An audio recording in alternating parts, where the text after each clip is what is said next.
Welcome to నేటి వారధి. ముందుగా హెడ్లైన్స్ చూద్దాం.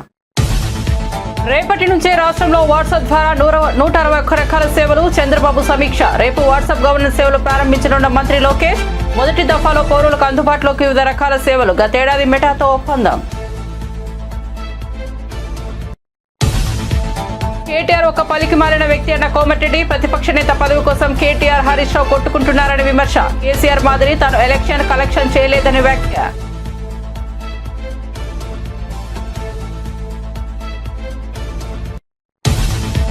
మంగళగిరిలో మంత్రి డోలా ప్రెస్ మీట్. వైసీపీ నేతలపై ధ్వజం. వైసీపీ నేతలు ఫేక్ ప్రపంచంలో బతుకుతున్నారని విమర్శలు. ప్రజలు ఎన్నికల్లో ఒక అరాచక శక్తిని తరిమి కొట్టారని వెల్లడి.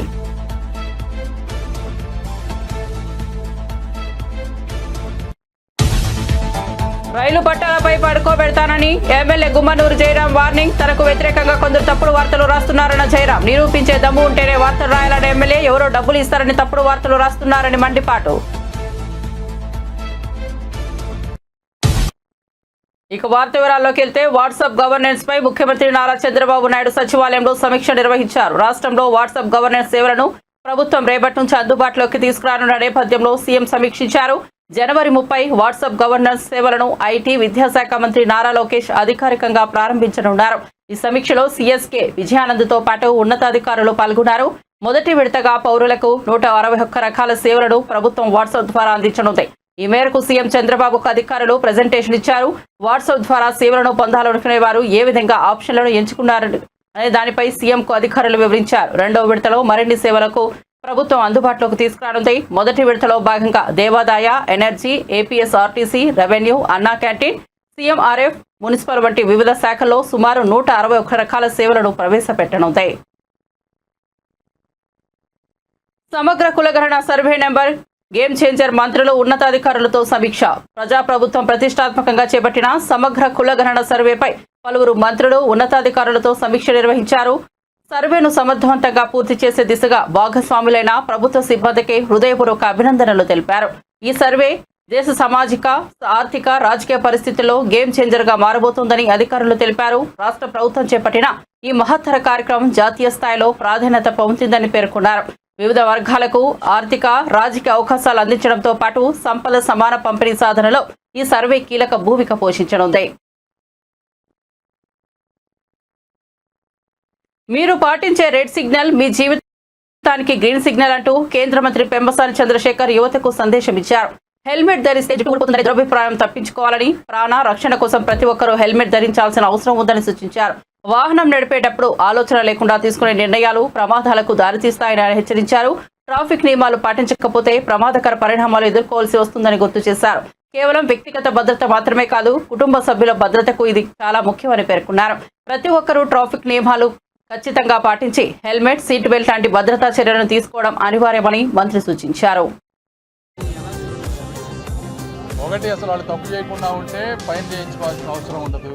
ఒకటి. రెండోది, ఫైన్ అనేది ఒక పార్టీ. భయంతో ఎప్పుడు కూడా పబ్లిక్లో చేంజ్ అనేది కొంతవరకు వస్తుంది కానీ ఎక్కువ రాదు. అల్టిమేట్గా అర్థం చేసుకోవాలి ఎందుకు ఇవి పెడుతున్నారు అనేది, మన ఓన్ లైఫ్ గురించి పెడుతున్నారు అనే దాని మీద అర్థం చేసుకుంటే మార్పు వస్తుంది తప్పించి భయంతో కొంతే వస్తుంది. Thank you.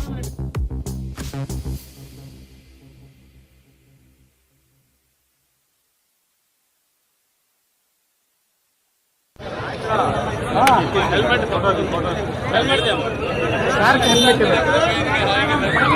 Madam, helmet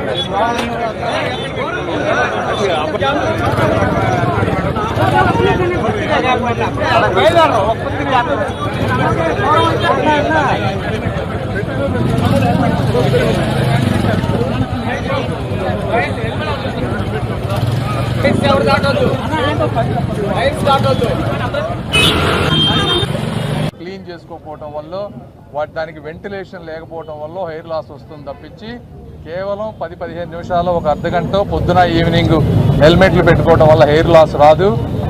right fitting తీసుకోండి, వెంటిలేషన్ ఉండేటువంటి హెల్మెట్స్ కొనుక్కోండి. అదేవిధంగా హెయిర్ని ఒక చిన్న కవర్ తోటి ప్రొటెక్ట్ చేసుకోండి. రెగ్యులర్గా హెడ్ బాత్ చేస్తే హెయిర్ లాస్ రాదు. కాబట్టి ఆ అపోహల నుంచి తొలగిపోయి రెగ్యులర్గా హెల్మెట్ పెట్టుకుంటే ప్రమాదాలు, 2 ప్రమాదాలు జరిగితే ఒక మనిషి చనిపోయేటువంటి అవకాశం 50% ప్రాబిలిటీ ఉంది.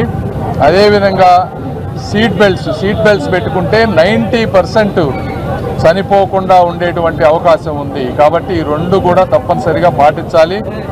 మూడోది ట్రాఫిక్ సిగ్నల్స్ దగ్గర వచ్చేటప్పటికి, ఎందుకంటే ఎట్లా పడితే అట్లా ప్రతి ఒక్కళ్ళు నేనొక్కడే అని వెళ్లకుండా ఎవరికి వాళ్ళు రెస్పాన్సిబిలిటీ తీసుకుంటే తప్పించి ట్రాఫిక్ సమస్యలు కానీ అన్వాంటెడ్ యాక్సిడెంట్స్ కానీ అన్నీ తగ్గుతాయి. వీటన్ని రాష్ట్ర సాంఘిక సంక్షేమ శాఖ మంత్రి డాక్టర్ డోలా బాల వీరాంజనేయ స్వామి మంగళగిరిలోని టీడీపీ ప్రధాన కార్యాలయంలో మీడియా సమావేశం నిర్వహించారు. ఈ సందర్భంగా ఆయన వైసీపీ నేతలపై ధ్వజమెత్తారు. 2024 ఎన్నికల్లో రాష్ట్ర ప్రజలు చారిత్రాత్మకమైన తీర్పునిచ్చారని, ఒక అరాచక శక్తిని తరిమికొట్టారని వివరించారు. రాష్ట్ర ప్రజలపై వైసీపీ అరాచకాలు తట్టుకోలేకే ఎన్డీఏ ప్రభుత్వానికి అవకాశం ఇచ్చారని వెల్లడించారు. వైసీపీ హయాంలో ఒక్క అభివృద్ధి కార్యక్రమం జరగలేదని, 4,40 కోట్లకు పైగా అప్పులు చేశారని ఆరోపించారు. సుమారుగా తీసుకుంటే మనకి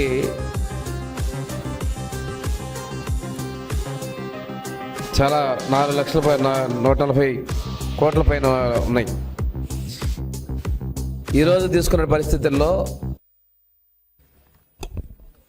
4,140 కోట్ల పైన ఉన్నాయి.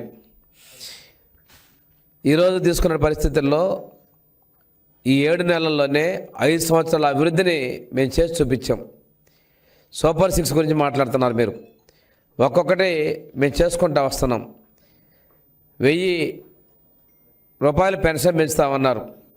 కానీ తర్వాత ఏం చెప్పారు? విడతల వారి అన్నారు. ఆ విడతలనేదో చిడతలనేదో ఒకళ్ళు చెప్పకుండా ప్రజలను మోసం చేసి మీరు అధికారంలోకి వచ్చారు.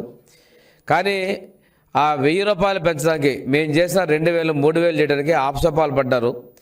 మొన్న ఎన్నికల ముందు 2024 మీరు జనవరిలోనే 3,000 చేయగలిగారు. మేము ఇచ్చిన మాట ప్రకారం నువ్వు చేసిన అప్పులు ఒక పక్క, నువ్వు చేసిన బకాయిలు ఒక పక్క, పెట్టిన బకాయిలు ఒక పక్క ఉన్నప్పటికి కూడాను పెన్షన్ 4,000 రూపాయలు ఇస్తాం. మేము అమలుపరిచాం మొదటి రోజు నుంచే. ముందు నుంచి ఇస్తామని చెప్పాం. మేము ప్రకటించినటువంటి ఏప్రిల్ నెల నుంచే మీకు అరియర్స్ ఇస్తామని చెప్పాం. దాని ప్రకారం ఇవ్వడం జరిగింది. ఈ భారతదేశంలో ఏ రాష్ట్రము ఇవ్వనంత విధంగా అత్యధిక మొత్తంలో పెన్షన్ ఇస్తున్నటువంటి ప్రభుత్వం చంద్రబాబు నాయుడు ముఖ్యమంత్రిగా ఉన్నటువంటి ఎన్డీఏ ప్రభుత్వం అనే విషయాన్ని మీరు గమనించుకోవాలి. అదేవిధంగా 6,000 రూపాయల పెన్షను వికలాంగులకి, మంచానికి పరిమితమైన వాళ్ళకి 15,000 రూపాయలు కూడా ఇది చారిత్రకంగా మేము ఇచ్చాం అనే విషయాన్ని మీరు ఒక్కసారి గమనించుకోవాలి. రెండోది ఆడపడుచుల కష్టాలు చూడటం కోసం దీపం 2 పథకం ద్వారా 3 ఉచిత గ్యాస్ సిలిండర్లు ఇస్తా ఉన్నాం. మొదటి స్లాట్లో అందరికీ కూడా మేము ఇప్పుడు గ్యాస్కి ఉచితంగా 90 లక్షల మంది జనాభాకి, ప్రజలకి, కుటుంబాలకి మేము ఇది ఇవ్వడం మొదలుపెట్టాం. ఇది చూసి మీరు ఓర్చుకోలేక ప్రచారం ఏదో ప్రగల్భాలు మాట్లాడారు. కానీ ప్రజలు తిప్పి కొడతామనే విషయాన్ని ఒకసారి గమనించుకోవాలి. అసెంబ్లీలో మేము అడిగాం, అన్నా క్యాంటీన్లు, పేదలకు అన్నం పెట్టి అన్నా క్యాంటీన్లు మీరు ఎలా మూసేస్తారండి అని అడిగితే ఆ రోజు మీరు నిర్లక్ష్యంగా మాట్లాడారు. మేము చెప్పిన మాట ప్రకారం ఇది మా సూపర్ 6ల హామీనే. అన్నా క్యాంటీన్లు తిరిగి ప్రారంభించాం. ఇవి పెంచినవే కాకుండా ఇంకా అదనంగా కూడా ప్రతి నియోజకవర్గానికి ఒక అన్నా క్యాంటీన్ ఉండే విధంగా రూరల్లో కూడా మొన్ననే క్యాబినెట్ తీర్మానం చేసాం. త్వరలో కూడా పూర్తి స్థాయిలో ఇస్తున్నాం. ఇవన్నీ కూడా ప్రజల కళ్ళకు కనిపిస్తున్నాయి. మీకు కళ్ళకు కనిపించవు, చేసేది వినిపించదు. ఒక మీ మెప్పు కోసం, మీ నాయకుడి మెప్పు కోసం మీరు మాట్లాడుతూ ఉన్నారు. ఈరోజు ఒక్కొక్కరు ఏం చేస్తారంటే నేను వెళ్ళట్లేదు, నేను ఉంటున్నానని చెప్పేసి శీల పరీక్ష చేసుకునే విధంగా ప్రవర్తిస్తూ ఉన్నారు. కానీ చెప్పినోళ్ళే బయటికి వెళ్తున్నారు. మీరు ఒక్కసారి చూసుకున్నట్లయితే మిమ్మల్ని రాజ్యసభ సభ్యులు మిమ్మల్ని వదిలేసి బయటకు వస్తున్నారు. మిమ్మల్ని వదిలేసి మీ ఎమ్మెల్సీలు బయటకు వస్తూ ఉన్నారు.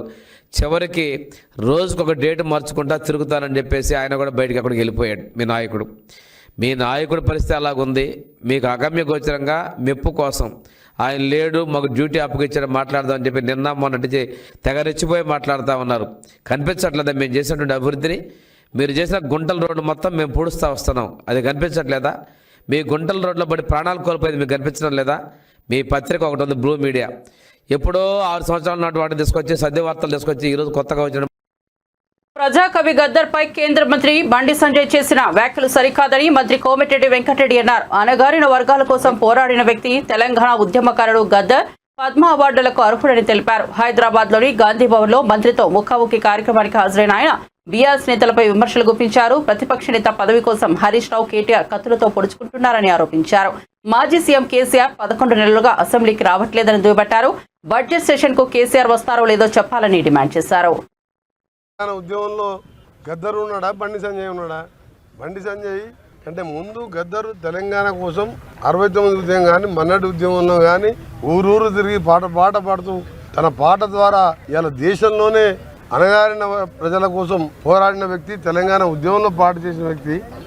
ఆయన యుద్ధ నౌక ఆయన చనిపోయిన రోజు మేము లాల్ బహదూర్ స్టేడియంలో చూసినాం. ఏదో పెద్ద పెద్ద నాయకులు, ప్రధానమంత్రి పదవులు, అలాంటి పదవులు చేసిన వాళ్ళు వస్తే ఆ విధంగా తండోపతండాలుగా ఉమ్మడి తెలుగు రాష్ట్రాలకి వేలాదిగా వచ్చి నివాళులు అర్పించిన నాయకునికి రాష్ట్ర ప్రభుత్వం రికమెండ్ చేస్తే ఇస్తే తప్పేంటి? బండి సంజయ్ గారు కేంద్ర మంత్రి హోమ్ మినిస్టర్గా ఉండి అలాంటి కామెంట్ చేయకపోవడం మంచిది. నల్గొండలో కాదు, భువనగిరిలో కాదు, ఎక్కడ నిలబడ్డా గంట సేపు నిలబడితే 5,000 మంది జనం అవుతారు. మేము మీటింగ్ పెడితే అక్కడ పల్లీలు అవన్నీ అమ్ముకుంటానికి వస్తారు, ఐస్ క్రీమ్లు. అంతమంది కూడా లేరు. ఆ సభలో ఆయన ఏ ముఖం పెట్టుకొచ్చిండు, ఎందుకు వచ్చిండు? 11 సీట్లు, 60-70 మెజార్టీ, పార్లమెంట్ క్యాండిడేట్, 6 లక్షల మెజార్టీ, సౌత్ ఇండియాలో హైయెస్ట్ నల్గొండ, నెక్స్ట్ భువనగిరిలో 3-4 లక్షల మెజార్టీ, ఏదో ఏకలింగం 2-3 వేలతో గెలిచి ఇంకా ఎందుకు వచ్చిండ్రు నల్గొండకు? ఫ్లోరైడ్ని పెంచి పోషించిన 10 ఏళ్ళ. ఇవాళ గన్నమల్ల, బస్వాపూర్ పైన కొండపోచమ్మ, మల్లన్న సాగర్ కట్టుకొని కిందికి కాలువ కూడా ఇచ్చే మానవత్వం లేని మనిషి రూపంలో ఉన్న మృగాలు ఆ ప్రభుత్వంలో పనిచేసిన వాళ్ళు. అలాగే ఎస్ఎల్బిసి సొరంగం 70% పూర్తి చేస్తే 2,000 కోట్లు ఇస్తే 4,000 లక్షల ఎకరాలకు మాకు డెడ్ స్టోరేజ్ శ్రీశైలంకి వెళ్ళి బురద నీళ్ళు ఉన్న మా జిల్లాకు వచ్చి 4 లక్షల ఎకరాలకు ఇరిగేషన్ వచ్చేది ఉండే.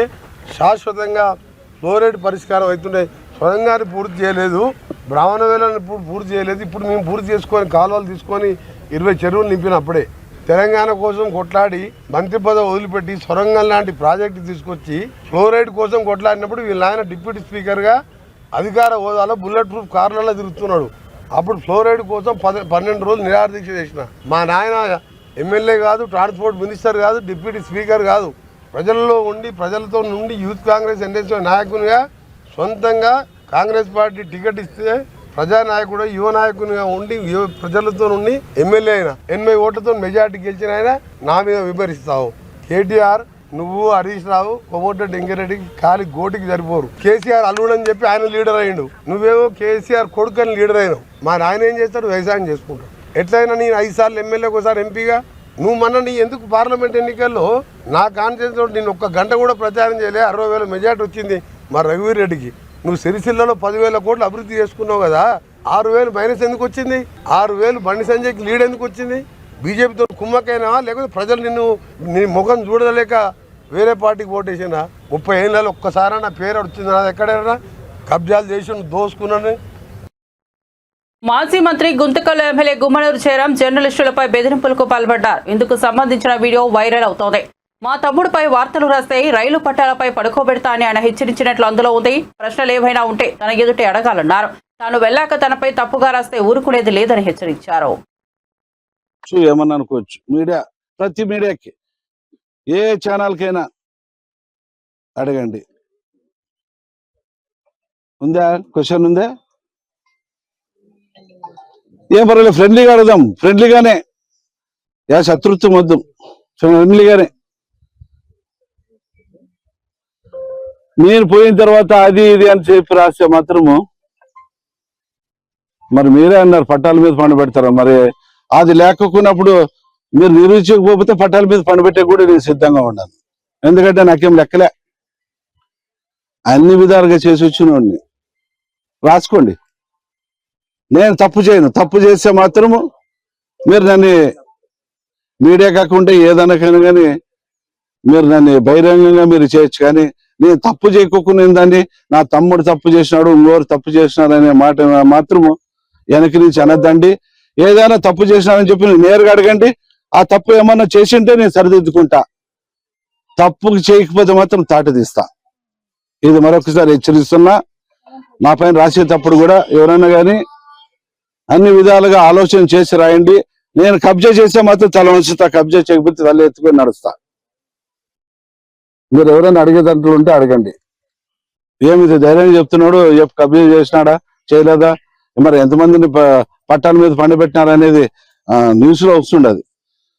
ఇదే కోరిక మేరకు నిన్ననే మా కార్యకర్తలతో, మా నాయకులతో, మా కుటుంబ సభ్యులు, తెలుగుదేశం కుటుంబ సభ్యులతో కూర్చున్నప్పుడు నా పరిపాలన బాగలేదు, ఒక ప్రతి ఒక్కరు అన్నదమ్ములతో ఎమ్మెల్యేలుగా ప్రవర్తిస్తారని చెప్పేసి ఏ మీడియా సోదరులు అంటున్నారు, మీ అభిప్రాయం అని అడిగితే ప్రతి ఒక్కరు అన్నాళ్ళు, మరి వాళ్ళ మాటల్లోనే అడుగుదాం. ఏమో బీజేపీ మన ఎన్డీఏ మన కూటమిలో మీరున్నారు, నా తమ్మునోళ్ళు రాజకీయం కానీ లేదంటే నా కొడుకు కానీ ఎప్పుడైనా ఏమైనా దౌర్జన్యాలు చేస్తున్నారా లేదా అనేది మన ఎన్డీఏ గవర్నమెంట్ ఉన్న సభ్యులు బీజేపీ నుంచి మా తమ్మునోళ్ళు ఉంటే మేలా, లేదంటే మా తమ్మునోళ్ళు మీరైనా ఇంట్లో పెట్టండి, ఎమ్మెల్యే మీరు కదా. కాంగ్రెస్ ప్రభుత్వం హామీలను అమలు చేయలేక డైవర్షన్స్ డ్రామాలు చేస్తోందని శాసనమండలి ప్రతిపక్ష నేత మధుసూదనాచారి విమర్శించారు.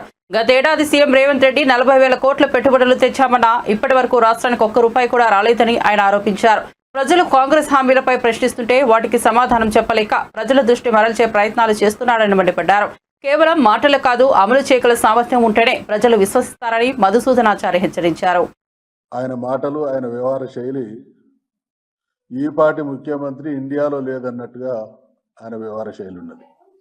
రాష్ట్ర ప్రభుత్వాన్ని నడిపేటువంటి క్రమంలో అభివృద్ధిని కాంక్షించేటువంటి ఏ ప్రభుత్వం అయినా చాలా ఎంఓయూలు చేసుకుంటుంది. అందులో చేసుకున్నటువంటి ఎంఓయూలన్నీ కూడా అమల్లోకి వచ్చినటువంటి దాఖలా గతంలో లేదు, ఈరోజు కూడా ఉండదు.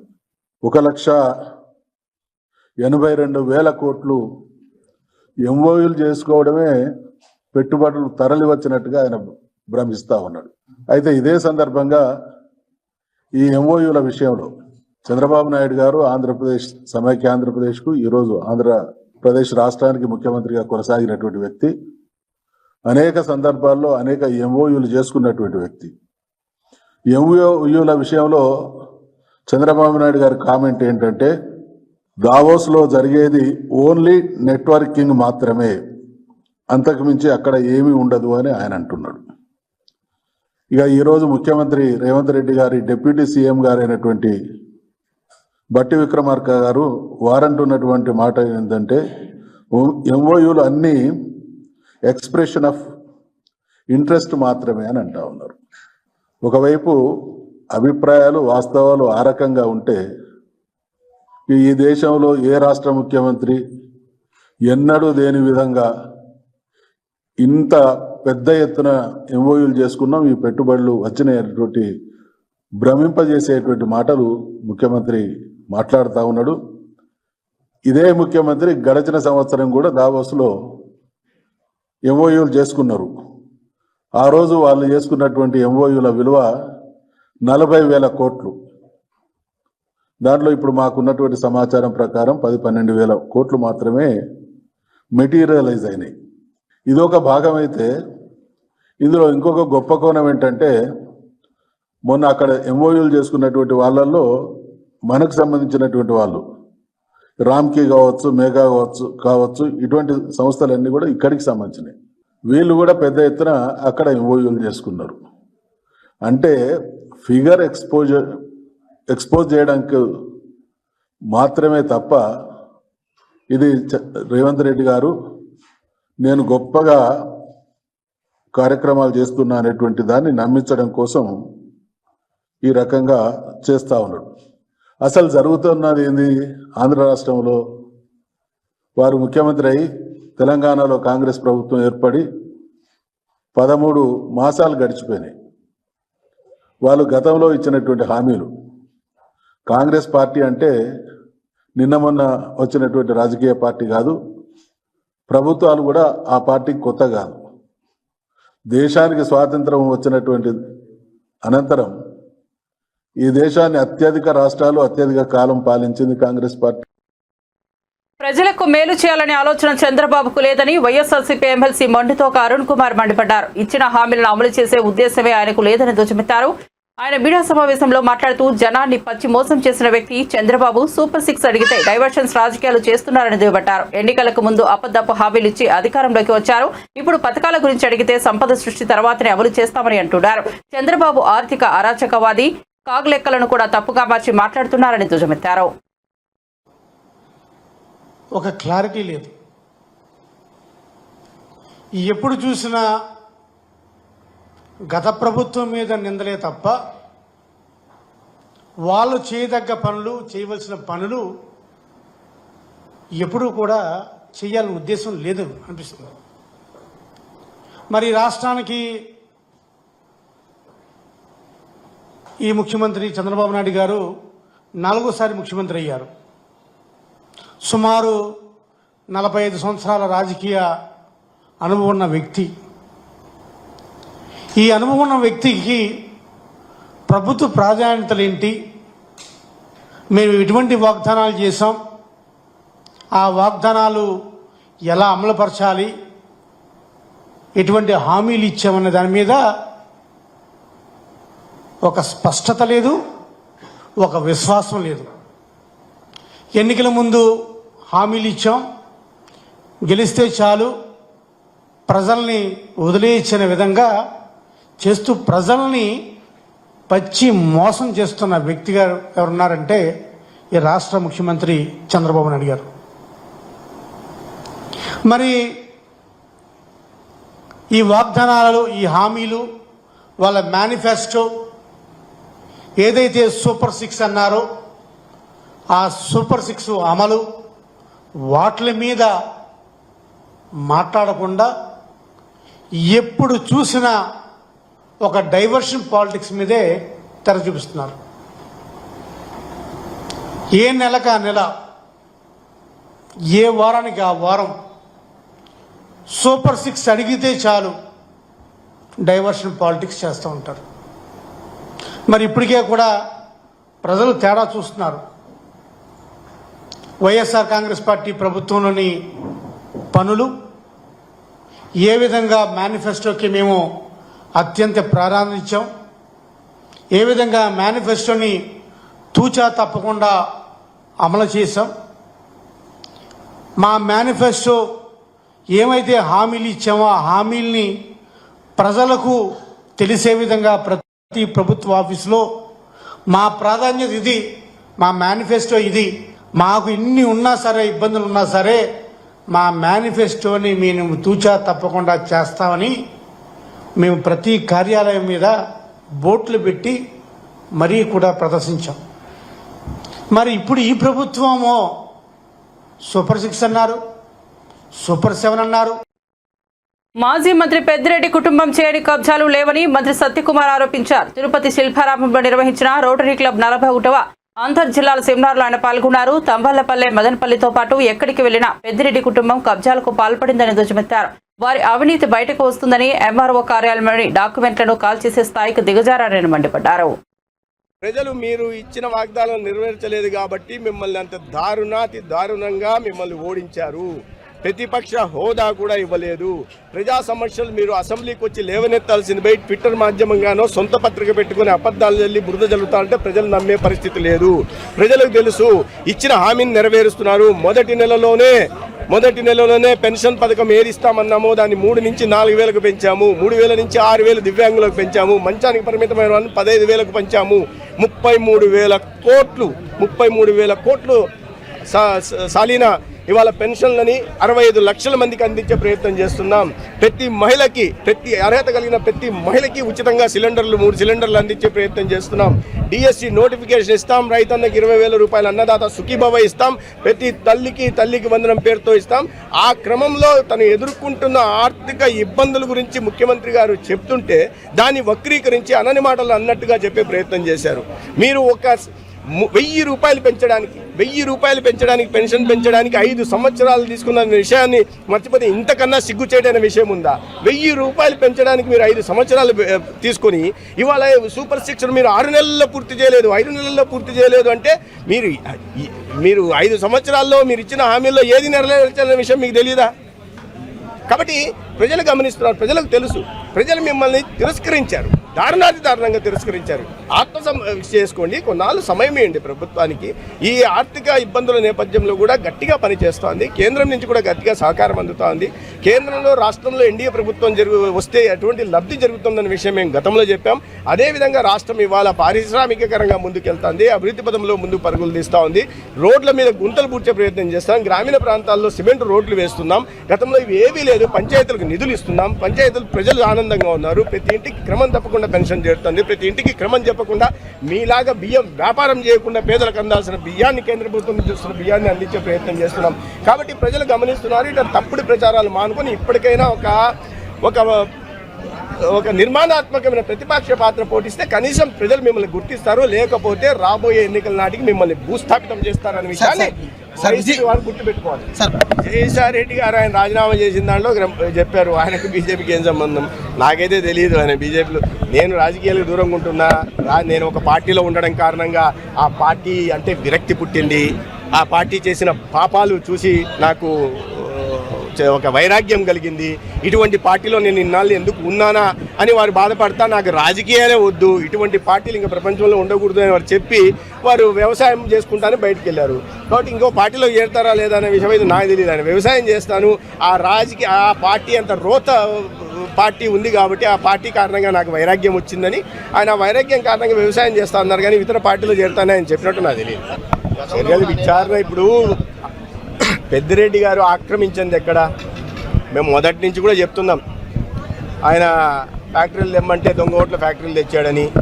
సో ఆక్రమణలకు ఒకవేళ మీరు ఒక కేస్ స్టడీ పెద్దిరెడ్డి గారి కుటుంబం చేసిన పాపాలు అనేక యూనివర్సిటీలు, ప్రతిష్టాత్మక యూనివర్సిటీలు కేస్ స్టడీగా చేయాలి.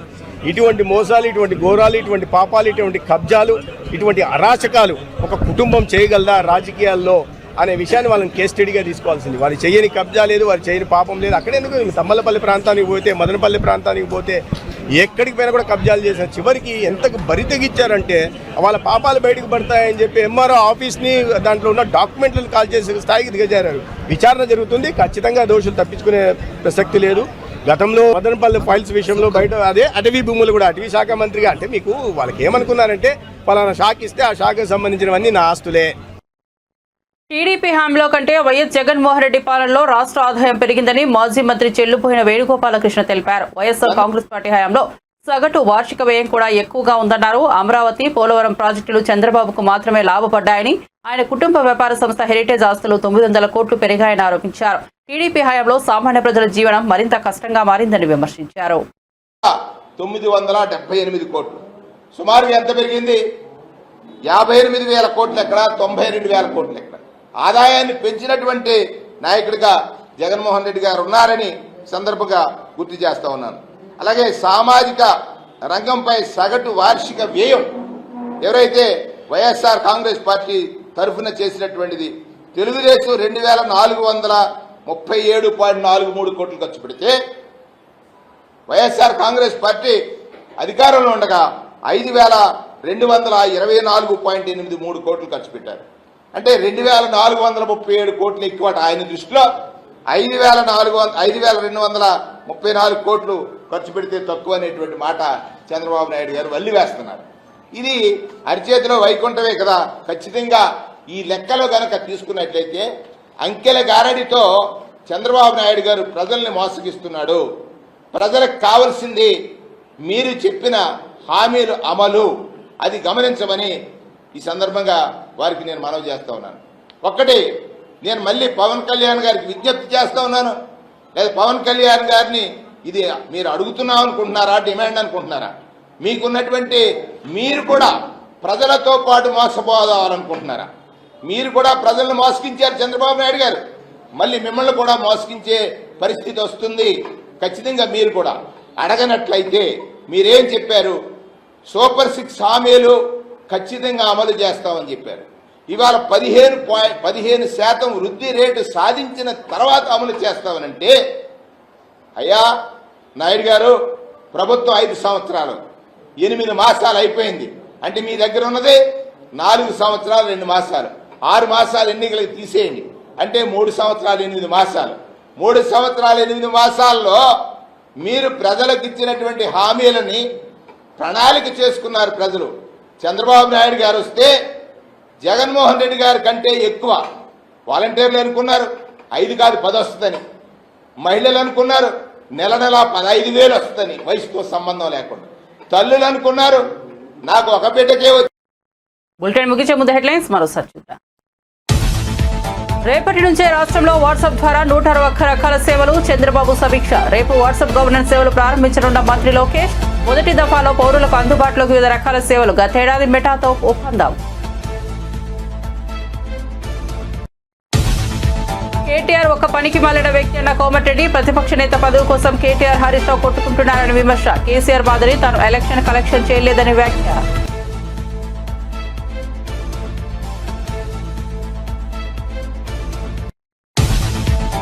మంగళగిరిలో మంత్రి డోలా ప్రెస్ మీట్. వైసీపీ నేతలపై ధ్వజం. వైసీపీ నేతలు ఫేక్ ప్రపంచంలో బతికారని విమర్శలు. ప్రజలు ఎన్నికల్లో ఒక అరాచక శక్తిని తరిమి కొట్టారని వెల్లడి.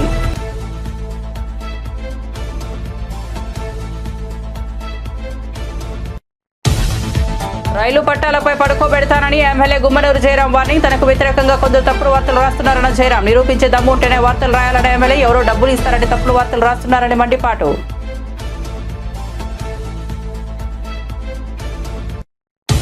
మరిన్ని అప్డేట్స్ కోసం చూస్తూనే ఉండండి నేటి వారధి.